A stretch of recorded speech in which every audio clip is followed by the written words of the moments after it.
Right. ప్రస్తుతం మనతో మాట్లాడడానికి సింగరేణి కార్మికులు వెంకట్ గారు ఉన్నారు. అన్న చెప్పండి, ముఖ్యంగా ఉద్యమకారులకి ఆత్మగౌరవ సభ అని చెప్పేసి తెలంగాణ జాగృతిలో పెట్టడం జరిగింది. ముఖ్య ఉద్దేశం ఏంటి?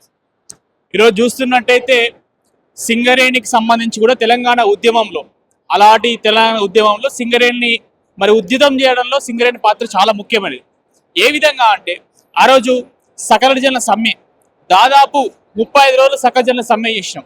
సెప్టెంబర్ 13 తారీఖు నుంచి వెళ్ళి మరి చేస్తే ఆ సమ్మె ద్వారా ఏమైందంటే చాలా చిన్న చిన్న పారిశ్రామికలు కానీ తర్వాత 4000 పరిశ్రమలు, చిన్న పరిశ్రమలు, పెద్ద పరిశ్రమలు, మరి చాలా వరకు కూడా విద్యుత్ అనేది స్తంభించిపోయింది.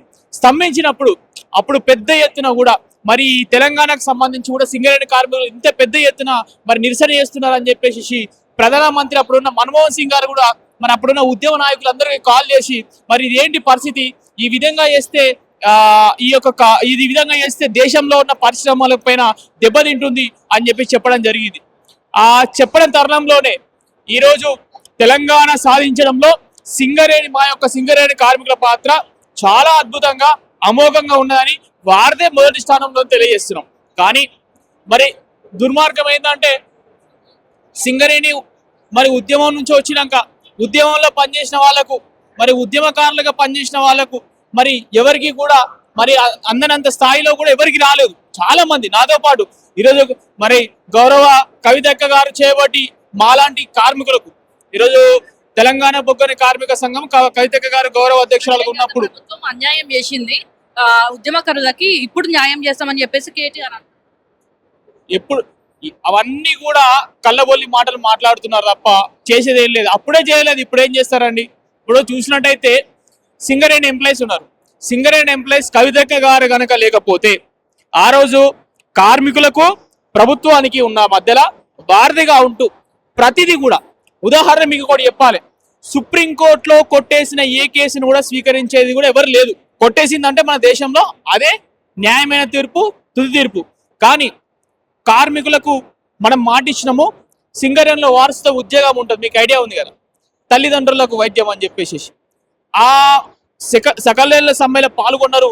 తెలంగాణ రావడానికి సింగరేణి కార్మికులు చాలా పెద్దది అని చెప్పేసి ఆ రోజు మరి కోర్టుకి వెళ్తే కోర్టులో ఆ రోజు ఇయ్యడం కుదరని చెప్పింది.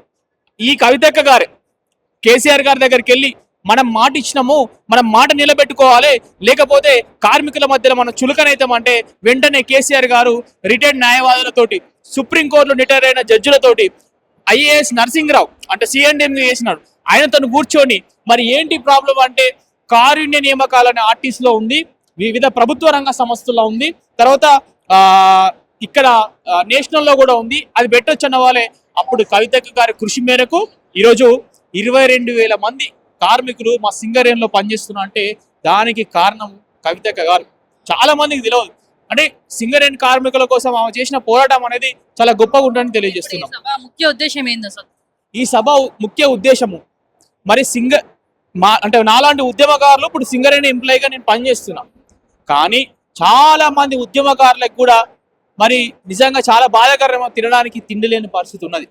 వాళ్ళందరినీ కూడా చేరదీయాలి. జార్ఖండ్లో ఏ విధంగా అయితే ఉద్యమకారులకు మరి ఈ పింఛన్ లాంటిది ఎట్లా ఇస్తున్నారో మన ఈ తెలంగాణలో కూడా ఉద్యమకారులు అంటే ఇదిగా చెప్పవచ్చు, నేనున్నాను, నా పైన పోలీస్ స్టేషన్లో కేసు నమోదై ఉంటుంది, అది తెలంగాణ ఉద్యమానికి సంబంధించింది. అలా ఆ విధంగా ఉద్యమంలో ఎవరెవరైతే పనిచేసిరో ఈజీగా తీయచ్చు. ఆ డాటాను బయటకు తీసి వాళ్ళకు ఖచ్చితంగా దాంట్లో ఇప్పుడు ఉన్న వాళ్ళు ఎంతమంది అండి, అప్పటి నుంచి చూసుకుంటే ఇప్పటి వరకు దాదాపు ఇంకో 60% మంది ఉన్నారు, 40% మంది వారి కార్యక్రమంలో ఉన్నారు, వారి విధానంలో ఉన్నారు. ఇంకో 60% మంది కూడా న్యాయం చేయకపోతే తెలంగాణ ఉద్యమంలో పాల్గొన్న మాలాంటి విద్యార్థి నాయకులకు ఇంకా ఏంటి ఫలితం అని చెప్పేసి మేము ఈ ప్రభుత్వాన్ని కానీ ఇప్పటి ప్రభుత్వాన్ని కూడా అడగదలుచుకున్నాం.